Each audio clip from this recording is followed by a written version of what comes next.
What? Weber has a new barbecue? Hell yeah, it's time for steak.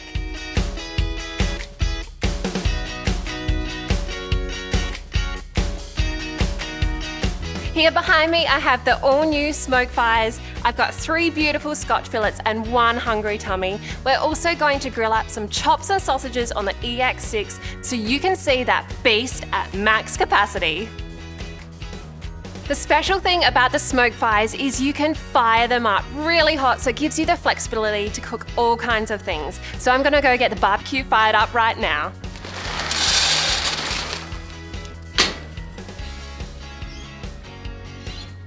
As soon as smoke is visible, you can close the lid. I'm so excited to get cooking these steaks, but I do want to share a couple of things with you, just like what I look for when I'm at the butcher, how I like to prepare my steaks, and I'm even going to share a trendy little something you can make at home. Now, I did want to give a shout out to Liam for picking up these steaks from the butcher. Oh, there you are. Butcher this morning.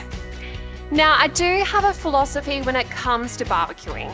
You need to look for simple ingredients, but you need to look for quality within your choices. So these are beautiful Scotch fillets. I feel they have the best flavor, nice and beefy and super, super delicious. See these white streaks running through the steak here? This is marbling. This is streaks of fat that melts into delicious buttery goodness. It's not gristle. We do have a little bit of gristle here. Now you can just try and avoid it when you're at the butcher or just cut it out when you go to eat the steaks, but definitely look out for as much marbling as you can because that means flavor. We all like steaks with that gnarly, caramelized outside and the soft, tender inside. And to get that, you need to look for the thickness of the steak. I recommend steaks about 2.5 centimeters or thicker, and that will give you enough time for that crust to develop on the barbecue while the inside stays nice, soft, tender, and juicy. Start with olive oil. Now do yourself a favor and get a squeeze bottle. It gives you so much more control rather than glugging it out all over. Oops, see, I went a little bit out of place there, but that is completely fine. All right, now we can rub that in. And this is why I barbecue. I like to make a mess and I'm mostly outside, so it doesn't even matter. Wiggle it on. Smooth that all over. And then we can add our salt. Not only helps with flavor, but it'll also help to develop that nice caramelized gnarly crust. And because these are nice thick steaks as well, you're gonna have thin slices. So you want as much seasoning on the outside, so then you get that flavor the whole way through every single slice. And a good grind of pepper. Now it's always really good to use freshly ground black pepper as the oils in the peppercorns are released as you crush them, rather than the pre-ground pepper rubbish. Just don't use that. I remember as a kid hating steak night. They were always dry, overcooked, they were thin and cooked in a frying pan. I had to use tomato sauce to cover up the flavor and mix it in with my mash, but these steaks are going to be unreal. I love steak night now. So if you're wanting to perfectly cook your steak every time, use the meat probe that's included with the barbecue and use the Weber Connect app. So I like my steaks medium rare, so it's a total finish temperature of 54 degrees. But I cook them to rare, so 48 degrees, take them off the barbecue and leave them to rest for about 5 minutes. And then that temperature will continue to rise to the perfect medium rare doneness. For best results, you want to make sure the tip of this probe is in the very center of the steak. Up too high or too low and you'll get an incorrect reading. You'll end up taking the steak off the barbecue before it's truly ready. I find the best way to probe a steak is if you get the probe, measure halfway along the steak there and mark it with your fingers on the probe. So that's the halfway point, we know that's the middle of the steak. Then move down the side of the steak and halfway along here, insert the probe, put your hand on top so you can feel where that probe's going and keep pushing until you get to your fingers there and you know the probe's in the very center of the steak. For an awesome way to level up your steaks and to make a trendy little something, we're gonna make a compound butter.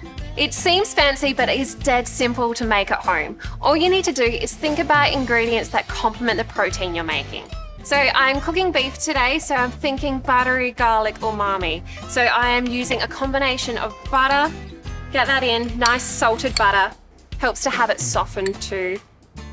Some finely chopped parsley, a little bit of salad, capers for saltiness, finely chopped. Then we have our garlic. You never have too much garlic. Some finely chopped shallots. And then our umami bomb, we have anchovies. I love to sneak anchovies in everywhere. They are salty and delicious.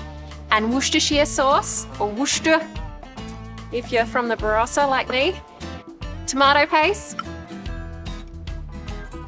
Some smoked paprika. And then a bit of cayenne pepper for a touch of heat. Get creative with the flavors, have some fun with it, use up bits and pieces in your fridge. It's going to be delicious. And then just whip that together. Helps to use a fork so you can mash it. I can already smell the delicious flavors. It's not quite lunchtime, but I am ready for lunch. Now that our butter's all mixed together, all the lumps of butter are gone, we can place it onto some plastic wrap.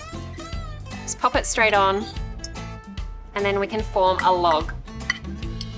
So just like to fold that over, squeeze it in, and then you can kind of just roll it up, and then I'm really not doing a good job of this, am I? Now that we have that in a log shape, you can pop it into the fridge for about half an hour to 60 minutes to set before you slice it.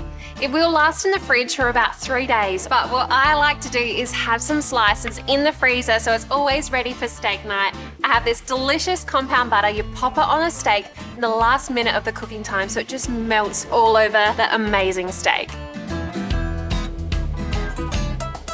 It's party time. The barbecue's at 300 degrees. As always, let's give it a quick brush down.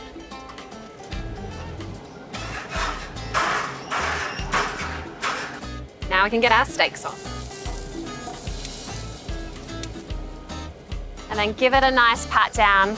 We want those beautiful sear marks. And then put on a heat-proof glove because we want to thread our probe through. Perfect. Close that lid. And now we can connect our probe up to the front of the control panel. And now we can set our temperature. So we want our steak to be 48 degrees, so rare, and then we're going to take it off and let it rest. So I'm going to select our target core temperature, 48, continue, we're using probe 1, start. And now we have some time to relax. It's been about 4 minutes, let's check our steaks. Oh, look at that. Oh yeah, beautiful. And close that lid. Keep the lid of the barbecue closed as much as possible. You want the heat to stay inside the barbecue, especially in freezing cold weather like today. It also helps save on fuel so your barbecue isn't trying to catch up to the temperature by pumping in more fuel. Your food will cook quicker with the heat staying inside, but importantly, we want to trap that smoke in for the best flavor. There's a minute to go, the perfect time to put our compound butter on. This luxurious, delicious butter is going to melt all over the steaks. Look at that. And then pop the lid down for 1 more minute. Steaks are ready to come off. Yum. A little bit fiddly that one, but we've got him. They look amazing. It's so important once you've cooked a steak to let it rest. It helps for the meat juices that have been pushed to the center of the steak to redistribute throughout the meat so you'll have more tender and juicy steak if you just let it rest for a few minutes. Time for the taste test. The steaks look incredible. Let's check out if we've got that perfect medium rare. Excuse fingers, everyone. Let's slice right in. Look, that is perfect. Gonna slice myself a few cheeky slices. Have a look at that, yum. Let's go straight in. That is so good. Has that beautiful smoky flavor and that compound butter. Ooh, you gotta try it, so good.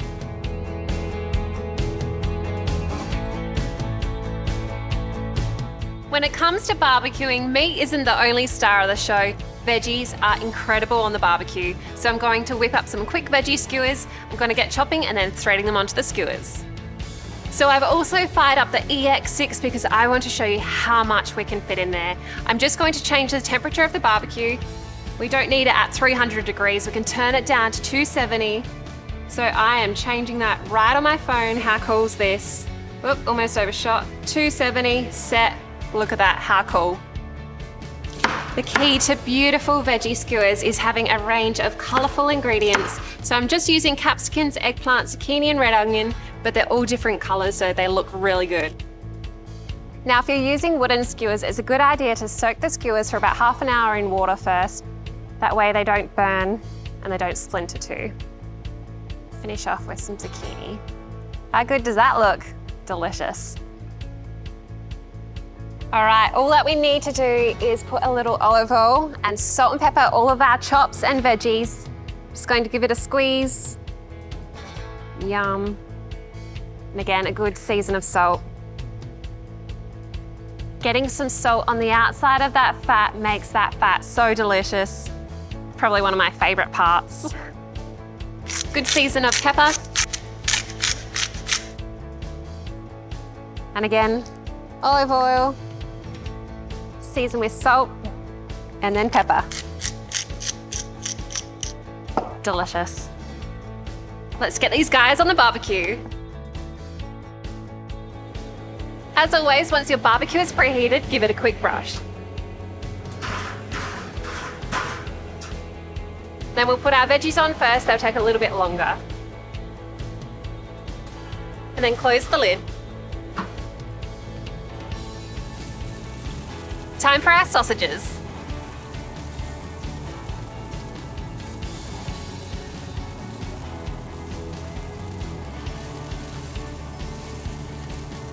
And time for our chops.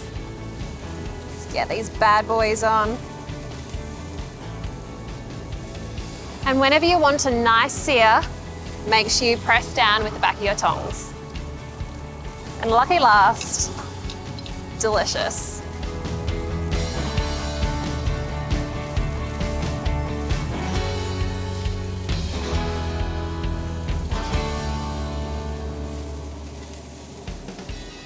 How good.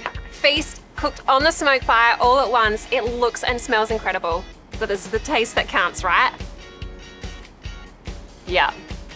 Beautifully caramelized and it has that amazing barbecue taste. All right, let's get the crew in. Oh, looks great, Laura. So good.